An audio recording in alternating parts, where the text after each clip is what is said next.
আসসালামু আলাইকুম। আজকে আমরা হচ্ছে এই ধরনের কিছু মোস্ট ইম্পর্টেন্ট কিছু অঙ্ক শিখব। আর যে অঙ্কগুলো বিভিন্ন কম্পিটিটিভ এক্সাম সহ অ্যাডমিশান এবং হচ্ছে বিভিন্ন বিসিএস পরীক্ষাতেও এসে থাকে, ঠিক আছে। আর এই ধরনের অঙ্কগুলোকে সচরাচর আমরা বলে থাকি হচ্ছে মানসিক দক্ষতার অঙ্ক। আমি এর আগের একটা ভিডিওতেও আমি বলেছি, মানসিক দক্ষতার অঙ্কগুলো আমরা যতটা সহজভাবে চিন্তা করি ততটাই না, মানে আমাদের হচ্ছে যে স্বাভাবিক ওয়ে হয়ে থাকে মানসিক দক্ষতার অঙ্কগুলো একটু তার চেয়ে আলাদা হয়ে থাকে, ঠিক আছে। আর সেগুলো কি করে হয় সেগুলো আজকে আমরা শিখবো ইনশাল্লাহ। আসুন আমরা আসলে এগুলো শিখি। চলেন তাহলে দেখা যাক। আমরা প্রশ্নটাতে দেখতে পাচ্ছি যে এটার বৃত্তটার মাঝখানে 1, এটারও মাঝখানে 1, এবং মাঝখানে দ্বিতীয়টার মাঝখানে কত হবে আমাদেরকে সেটা বের করতে বলেছে, ঠিক আছে না। একটু স্বাভাবিকভাবে যদি আমরা চিন্তা করি তাহলে হয়তো বা আমরা সকলেই বলে ফেলবো যে এটারও মাঝখানে 1, এটারও মাঝখানে 1, তাহলে এটারও মাঝখানে 1 হবে। কিন্তু আমি বলবো এক্সট্রিমলি সরি, আসলে দুইটার মাঝখানে 1 আছে বলে এটারও মাঝখানে 1 হবে এমনটা না, ঠিক আছে। তাহলে সেটা কি হবে একটু লক্ষ্য করি। আমরা এখন হয়তো বা ভাবতে পারি যে কোনো ডিফারেন্স ঠিক আছে কি না, কিন্তু আসলে প্রত্যেকটা ডিফারেন্ট কিন্তু ঠিক হবে না, ঠিক আছে না। আবার আমরা কিন্তু ভাগ করেও কোনোটাকে মিলাইতে পারবো না। তাহলে আমরা সেগুলো কি করে করব, একটু আলাদা করে আমাদেরকে একটু এক্সেপশনালি চিন্তা করতে হবে।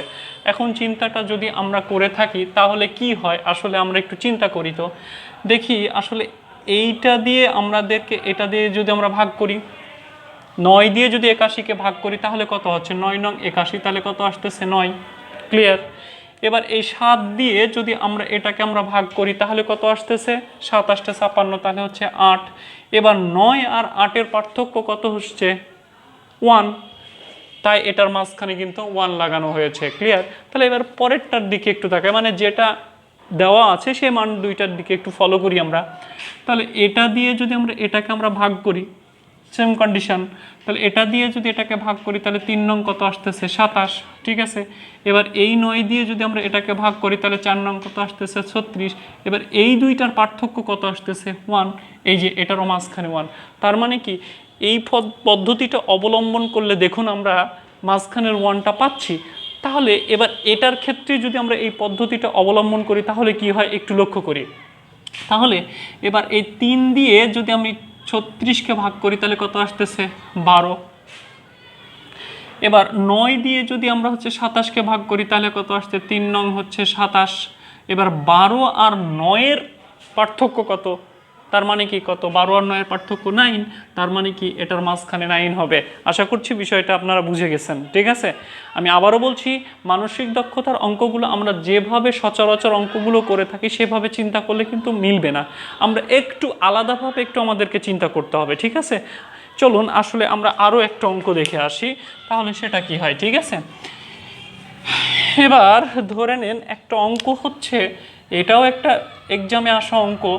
মাঝখানে আছে 45 45, আর দুই পাশে আছে আপনার হচ্ছে একটা হচ্ছে 30 আর একটা হচ্ছে 15 15।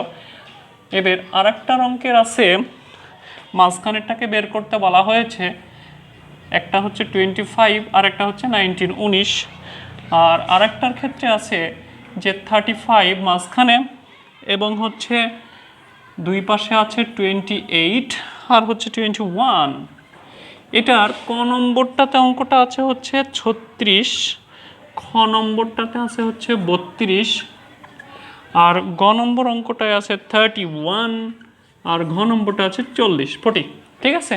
এবার তাহলে এটার ক্ষেত্রে আমরা আসলে কি করতে পারি একটু লক্ষ্য করি, ঠিক আছে। আচ্ছা, স্বাভাবিকভাবে একটু যদি চিন্তা করি যে আমরা এখন এটা বলতে পারি যে 15 দ্বিগুণ আছে 30, কিন্তু এখানে তো দ্বিগুণ মিল নেই, যে 30-এর দ্বিগুণ হলে 60 হতে হতো। তার মানে কি এই পদ্ধতিটা আমরা অবলম্বন করতে পারবো না। আবার এটার ক্ষেত্রে দেখি 21-এর ডাবল কিন্তু নেই, আবার তার ডাবলও কিন্তু এখানে 35 হয় না। তার মানে কি এই পদ্ধতিটা আমরা অবলম্বন করতে পারি না। তাহলে আর একটু অন্যভাবে একটু যদি চিন্তা করি তাহলে এবার একটু লক্ষ্য করি তাহলে কি হয়। আবার দেখা যায় যে এটাকে কিন্তু হচ্ছে 5 দিয়ে ভাগ যাচ্ছে, এটাকেও 5 দিয়ে ভাগ যাচ্ছে, এখানেও 5 দিয়ে ভাগ যাচ্ছে, কিন্তু এটার ক্ষেত্রে কিন্তু তাই হচ্ছে না, শুধুমাত্র 35কে 5 দিয়ে ভাগ যাচ্ছে। একটু আলাদাভাবে একটু যদি আমরা চিন্তা করি তাহলে কি হয় এবার একটু লক্ষ্য করেন যে আমরা যদি এবার 15-র সাথে যদি আমরা 15 যোগ করি তাহলে কত আসতেছে? 30 আসতেছে। এবার এই 30-এর সাথে যদি আমরা 15 যোগ করি তাহলে কত হয়? 45 হয়। অনুরূপভাবে এটার ক্ষেত্রে এবার একটু লক্ষ্য করেন তো, এটার সাথে কত যোগ করলে 28 হচ্ছে? এটার সাথে 7 যোগ করলে 28 হয়। এবার এই 28-এর সাথে কত যোগ করলে, 28-এর সাথেও দেখেন 7 যোগ করলে কত? 35 হচ্ছে, তাই না? তার মানে কি এটার পার্থক্য হচ্ছে 7, এটা 35 আর 28-এর পার্থক্য হচ্ছে 7। এবার এটার পার্থক্য 15, এটার পার্থক্য 15। তার মানে কি পার্থক্যগুলো মাস্ট বি কী হতে হবে? সমান হতে হবে। তাহলে এই ফর্মুলাটাই যদি আমরা এটার সাহায্যে আমরা অবলম্বন করি তাহলে আমাদের অঙ্কটা মিলে যায়। তার মানে কি এবার দেখি তো, 19-এর সাথে কত যোগ করলে হচ্ছে আপনার 25 হয়? 19-এর সাথে 6 যোগ করলে হচ্ছে 25 হচ্ছে। ক্লিয়ার?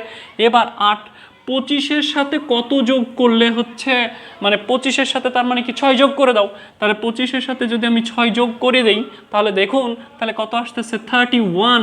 তার মানে কি এই যে আমার গ নম্বর অপশানে আছে কি, আশা করছি বিষয়টা আপনারা বুঝতে পারছেন। আমি বারবার যে কথাটা বলে আসি, মানসিক দক্ষতার অঙ্কগুলো আমরা যেভাবে চিন্তা করি ঠিক সেভাবে না, একটু এক্সেপশনাল ওয়ে আমাদেরকে চিন্তা করতে হবে, ঠিক আছে?